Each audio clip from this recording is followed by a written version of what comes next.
Well, hello again, everybody. This is John Norris at Trading Perspectives. As always, we have our good friends Sam Clement and Courtney and John. Y'all say hello. How's it going? Hey, John. Hey, guys. You know, here we are, holiday season, kids getting ready to get out of school. What do you do with your brats during the middle of the day when they're out of school? You've saved up vacation time, all that stuff. A lot of people, at least historically, went to the movies. Absolutely went to the movies, and you know something, Sam? I don't know if it's just because I'm getting older or I'm just really just a curmudgeon, misanthrope, whatever you want to call it. I have no desire to go to the movies this year. Sam, what are your thoughts? No, I don't either. I mean, I could not tell you the last time I went to a movie. I don't think I have since I've lived in Birmingham. Well, I can tell you that the last two movies I've seen in the theater, this is, Courtney, this might surprise you. The last one I saw was The Greatest Showman. Titanic. No. Were you even born when that came out? I was a wee baby. Yeah, the Greatest Showman with Hugh Jackman and that was a good one. Zac Efron. Yeah. My wife and my daughter drugged me to see that, and the one before that, and I went to go see this one by myself because I couldn't get anyone to go with me. Was the Titanic. You want to hit pause and we'll get a new person in to take Courtney's role. Was actually World War Z with Brad Pitt. So those are the last two movies I've seen in the theater. That kind of, Courtney, that kind of tells you how often I go to the theater. Right. Sam apparently doesn't like going to the theater, but if I'm not mistaken, you do like going to the theater. I do like going to the theater. We had a family tradition, mostly because you're out for 2 weeks like at I Christmas said. time. Exactly. And so your parents are thinking, get rid of these kids. Yes. Yeah. And so we always went to the movies, and it was super crowded. But, you know, if we had family in town, we would go see something. And normally, the Christmas time is a big box office time for new releases. Yeah. So this year, I know Avatar, the sequel to the original Avatar movie, is coming out. And I am pumped about going to see it. I loved that movie. And there's something about sitting in a movie theater, the sound, being surrounded by others where, you know, there's certain, you know, laughable moments, and just hearing other people laugh, it feels very, I don't know, like, you know, family, and you just feel immersed in the movie. Whereas when you're sitting at home, you have different distractions. It's just not quite the same experience. You have like whatever food you want to eat and comfy couches to sit on, and but there's something about the popcorn and that, you know, the candy and the Coke, like from a fountain Coke. I mean, you can't get that at home. All right. I'm just saying, I listen, Courtney, loved it. I completely understand it. A lot of people love the whole theater experience. And in truth, when I go to the theater, I do like to get the quart of Diet Coke or what have you. I mean, even the small size is enough to float the Titanic, going back to your... and I like the popcorn. And, you know, and that popcorn is not good for you. That's not the Orville Redenbacher low butter, all that stuff, which you can kind of... you know, convince yourself it's not bad for you. This is stuff like this fried in coconut oil or palm oil, and it's just really horrible for you. And then that butter. Yeah, and sometimes now you can even get the squirt butter outside. I think there's like an asterisk by the butter. Yeah, it's not butter. It's not butter. It's coconut oil. Yeah. I just want you to know that. So you know, but the thing is, I mean, for me, I guess, you know, my interests have changed or something like that. Maybe the movie industry has changed, and this is where Courtney and I are going to disagree, and Sam, you and I are probably going to be somewhat in alignment with this. I hear you about Avatar. I didn't love the first one so much that I want to go out and rush out to the theater to see it. I'm sitting here looking at Rotten Tomatoes right now, stuff that's coming up, The Quiet Girl, which could be okay. Then some other ones that are out now. The Whale, Brendan Fraser turns into a 600-pound man. I don't know. That doesn't sound so great to me. Spoiler alert: Empire of Light, Bloody Christmas, Santa Claus with a hatchet. That doesn't. I don't. Krampus, I don't maybe. get that. I really don't get that. Roald Dahl's Matilda the musical. Beth was in not Beth. Annie was in that musical of Red Mountain Theater Company some years ago. That could be entertaining, but I've already seen it. You know, at least in person. So I mean, I guess I'm going through this going. It is me. I know it is me. However, the movies that are coming out now don't particularly entice me to go out to the theater, spend $11, $12 per ticket. On average in the United States, it's $11. I don't know what it is out at the Summit or what, $11. Popcorn, Coke. I'm easily setting myself back $25, $30 to watch it, which in the grand scheme of things isn't going to send me to the poorhouse.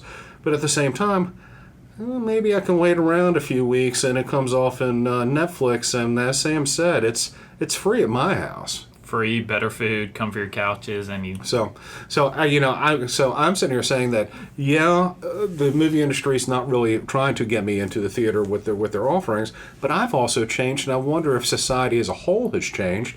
Wondering if, just whether or not Netflix has killed the movie theater model, or whether or not there's always going to be a place for movie theaters as we consume entertainment in a different way. Well, I think there will be a place, but I think it may be an increasingly smaller place. This past weekend, the domestic box office total was $33 million. That's compared to $240 million in 2019. And obviously, you talked about Avatar coming out. I'm sure a lot of people are excited about that. Avatar's coming out this week. Yeah, it's coming out this week, and people are saying, okay, well, that's going to save the Q4 box office numbers, and that's kind of similar to what people said with Spider-Man last year. Spider-Man did over $500 million in Q4 in box office totals, and that's pretty and if that's the case, if we get those same numbers for Avatar that we did for Spider-Man, the Q4 total will be just under $1.8 billion. Sounds pretty good, but then you look back to 2019 where we did $2.9 billion and $3 billion in 2018. So even with blowing it out of the water with Avatar, the numbers just aren't there, showing that movie theaters are back, and my opinion is that they're never going to be fully back. All right, well, that was a good podcast. So I would say, there's always going to be movie theaters. A lot of people like Courtney love the whole movie theater experience. Her eyes lit up like little Christmas trees when she was talking about her remembrances of being a child and going to the movie theater, popcorn, sodas, and jujubes and milk duds. I used to love getting milk duds and what have you. They're the best. And in truth, really, the movie theater experience now is better. Even when I was a kid in the 70s, that the movie theater screens got so small that maybe some home televisions now are about the same size. And so, but you go out to a movie theater now and you have a comfortable chair and it's a somewhat larger screen and what have you. And there are going to be some people that will always want to do that. People who are always early adopters of technology. For one, I don't like Kindle. I like reading a book. And, I like the ceremony of going to the bookstore or buying it when it comes. Oh, and the smell of the paper. Smell of a new book. I like the ceremony of it. Back when Amazon started, internet, all that stuff, people were talking about bookstores are going to go away, and a lot of them did. A lot of them did go away. However, we still have bookstores because there are enough nerds like me that still like going to bookstores. And I'd say, Sam, that's probably the same thing that's going to happen with the whole theater industry. In fact, we're already seeing it a little bit. The number of movie theater complexes in the Birmingham metropolitan area is considerably less now than what it was when I was a kid. And I think it'll be interesting. You're seeing some of these streaming services put stuff in theaters for a short amount of time, and it's that kind of balancing act of, I think they do experience some demand from it, and that kind of satisfies it for those people that would like to go see it in theaters. But then you have, I think, a large majority of people that say, okay, this is a Netflix movie, it's in the theater, do I spend $60 for a couple of us to go watch it, or do I wait 2 weeks and get it on Netflix, which I'm already paying for? Yeah. Well, I do think, I don't know what kind of furniture you have in your house, Sam, but, now the movie theaters have really stepped it up. Okay. I didn't know where you were going with that. Well, you got to let me finish. So, now you can go to the movie theater. There's one close to all of us where you actually can fully recline back. It has a heater. It's leather. It's very spacious. I do not have 8 or 6 of those chairs in my house. So they get cleaned super well between movie? Okay, well, you can bring your own sanitizer wipes, but... Oh, I hadn't thought about that. Yeah. But I think... Things haven't been cleaned since the You day didn't think opened. about that in the time of COVID. You didn't think about the germs that could be on the seats. Listen, let me ask you this. And I'm going to go to a Jim Gaffigan routine. And even just normal seats. Jim Gaffigan routine about hotels. You don't think twice about using those towels that someone else had just used, or sleeping in that mattress. Would you ever want to buy a used mattress? No. Well, that's what you're doing when you rent a hotel room. No, I just want you to think about that. I think about it. I just have to block that out because there's no other alternative. Or put on that cushy robe that Lord knows who all's been in it. Never use the robe. They wash it in hot water. Oh, I'm sure they do. It's the same thing when you go to a movie theater and you sit in someone else's seat. That's like being on an airplane. You might as well be like up to someone letting them breathe in your face when you're on an airplane. Well, they already are. It's also pretty gross. Yeah, it is. But, you just, like you said, you block it out because it's a means of getting somewhere. And I mean, Somewhere you have to. Yeah, but I always have Lysol wipes or something to the equivalent of, even when I get on an airplane, I wipe everything down. I just don't And I wear see masks now. if I'm going somewhere, paying for it, cleaning it myself, and then buying overpriced food. But you get to lay down in a heated leather seat to watch a movie that's like the size of an entire house. Now, wait a second. You're going through all this. You're showing up. You've got your bushel of kids in tow. Yeah. I mean, they've got a whole team of kids that can pull Santa's flag. Whole row of seats. A whole row of seats. And so you're wiping. Is Alex helping or the kids helping? Just so you're doing all this type of stuff. Then you put on a mask and you lay down and recline back.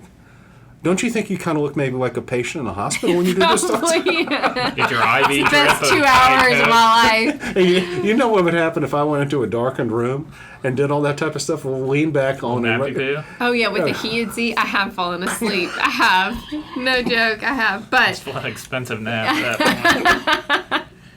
Yes, but it's just something. I mean, even take all that aside, like. There's Alabama Theater, historic theater here. To me, that's a completely different argument. Why? You're still going to large crowds. Purely the nostalgia. Yeah, that's the nostalgia factor. Well, we do that every theaters year. now aren't. I mean, they're trying to actively attract people to movie theaters. I do think, kind of to John's point, there haven't been a ton of great movies out. I mean, obviously, Top Gun, Maverick, that was a huge... Which was a surprisingly good flick. Yeah, and I have not seen it, but I know that was really big for the box office. And they said right now, like some of the larger theater companies currently, as of September of 2022, said that there's 40,700 screens in the United States and Canada. Basically, it would be much healthier if there were 35,000 to even possibly 25,000. You look at our metropolitan area, we have at least, 4 movie theaters that are in driving distance? I truly don't even know any longer. I mean, we used to have a lot more than that. In the whole metro area, I don't know. I think you got to give this some time, too. I mean, we've talked about of things post-COVID and how that's changed demand and what that's going to look like. And these movie theater companies are losing billions of dollars still. Billions of dollars. So I think this is something, consolidation is something we're going to continue to see. Closing of movie theaters is something we're going to continue to see. And, I mean, maybe it gets to the point where, okay, like you said with Alabama Theater, there's one Alabama Theater. Well, they also have a foundation which supports it, and they do other things there. They're not relying on first-run movies to keep the lights on. Yeah, but my point is, like, it could get to a point where it's like the movie theater, not a movie theater. Oh, that'd be so sad to only have one. I mean, I just go back to the fact that, you're talking about, oh, well, we can just watch it on Netflix, or we can just watch it on Amazon Prime, or Disney Plus, but we're also seeing those profits declining drastically from what they expected them to be. So do you think people are not buying into that either? Well, I think a lot of growth in terms of Netflix and maybe some of the other ones, and Sam can agree or disagree with me on this, a lot of investors have been disappointed that Netflix growth rates have not necessarily kept up. In fact, they're losing some consumers. Really, given the growth rates that they had during COVID when everyone opted onto the service because they couldn't go to the movie theater or they couldn't do something else, and that's how people were consuming information and entertainment, those growth rates simply weren't sustainable. And some sort of pullback was undoubtedly going to happen in some form or fashion. So I think Netflix is going to be around. Amazon Plus is going to be around. Growth rates are probably going to slow. It's a relatively mature market now. And it's going to be a crowded field of all kinds of different streaming services that, it's a real question mark why we need to have all of these streaming services. Everyone has a streaming service, and my kids are telling me, Dad, you don't need all this stuff. Just go get YouTube TV, and you can end up having just about all of it. Yeah, I think something, and we've seen it with some of these streaming companies lately, is talking about they're not going to just focus on growth of subscribers now. In fact, they're not going to talk about that as much. They're talking about making a profit, which I think is where you start to see those companies get out of that growth at any price mentality into okay, we actually have to make money now. And I think part of that's the overall economy and what investors are demanding, but two, it shows a sign that some of those markets are getting a little bit more saturated, and really it's going to depend on, I think, emerging market growth in terms of user growth, and then now the rest of their job is to focus on actually making money. And I think that's the difference, is these companies have a much clearer path to making money than I think the movie theaters do. How do they make money other than having ads? Ads and subscribers.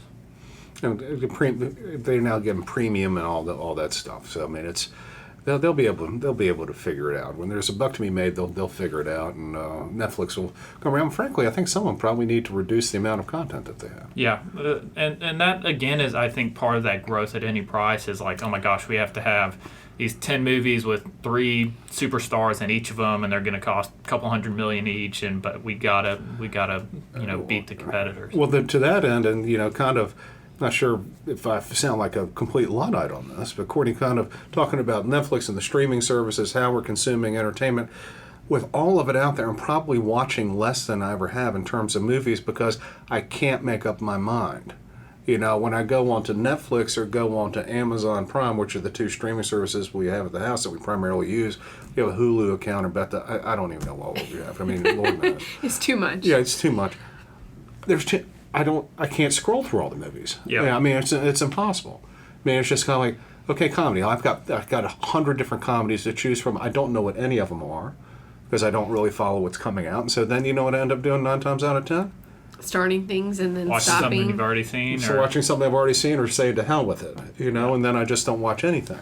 Because I'm a frustrated old man. But something I think... according to Jimmy Stewart's line, I'm nothing but a warped, frustrated old man. Kind of like... Mr. Potter. Mr. Potter.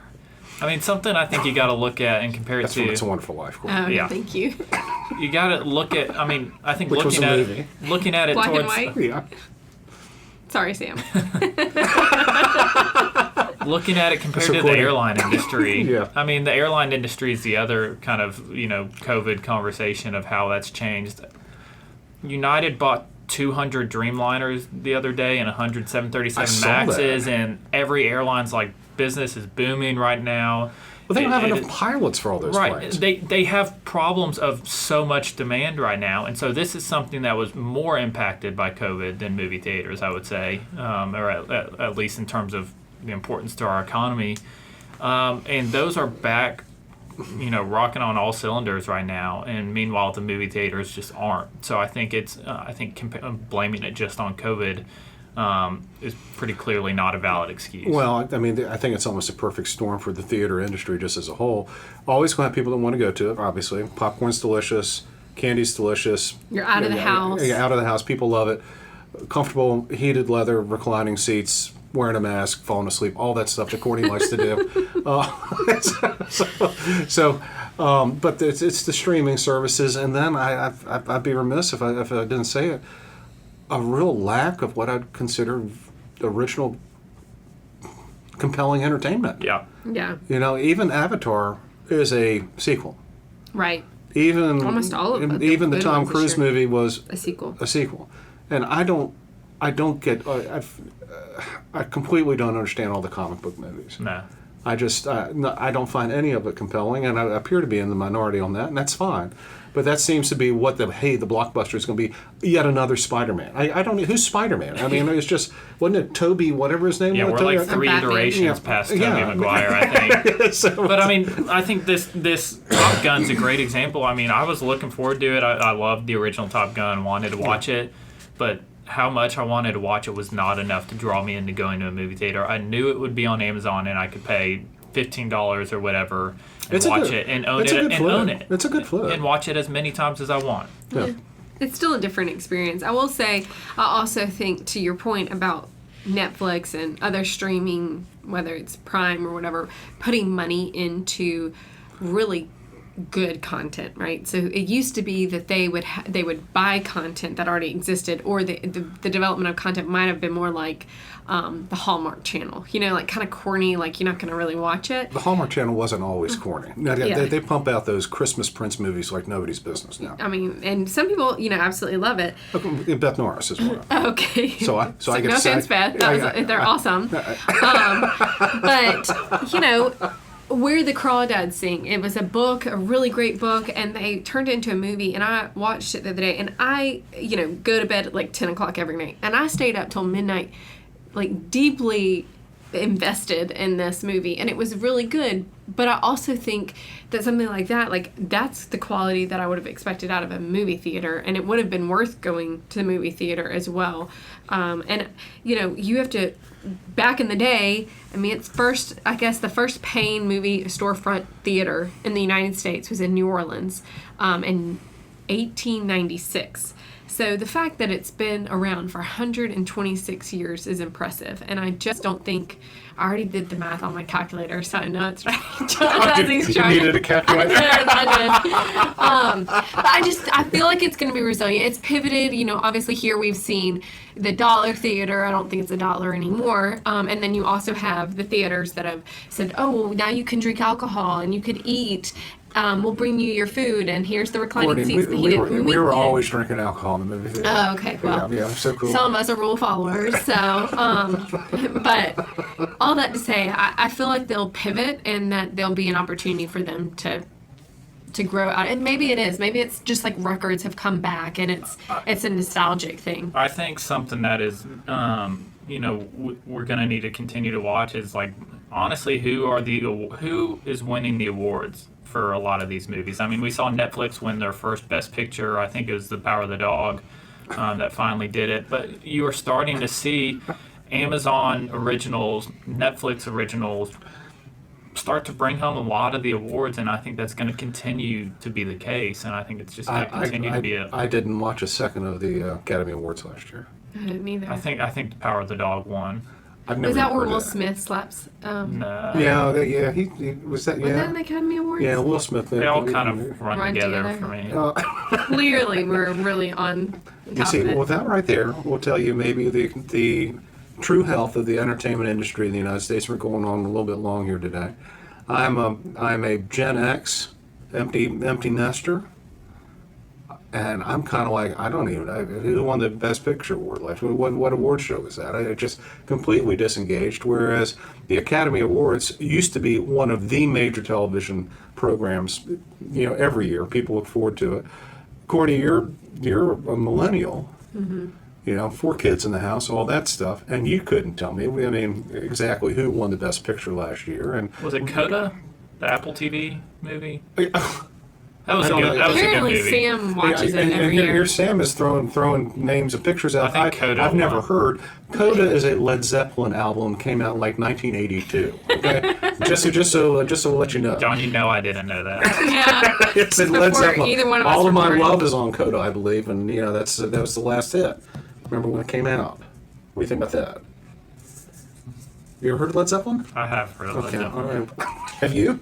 I have heard of Led Zeppelin. And here Sam is Gen Z. He doesn't even like going to the movie theater. No. He couldn't, without looking it up, he couldn't tell us the names of the flicks, and couldn't tell us which show that Will Smith kind of slapped. Chris Rock, right? Chris Rock. I almost said Kid Rock, which I'm pretty sure Kid Rock would have hit back. Yeah. But that kind of tells you what the true health is. We're kind of disengaged, but for the experiencing on the movie theater, we really aren't following what's going on in Hollywood for all intents and purposes. Yeah. All right. Well, gang, with that, we always love to hear from you all. So if you have any comments or questions, please, by all means, let us know. You can always reach us by dropping us a line at tradingperspectives@oakworth.com, or you can leave us a review on the podcast outlet of your choice. As always, if you're interested in reading more, hearing more of what we have to say or how we think, please go to oakworth.com and take a look underneath the Thought Leadership tab for all kinds of exciting information. Last chance to have the last word on this topic, guys. That's all I got.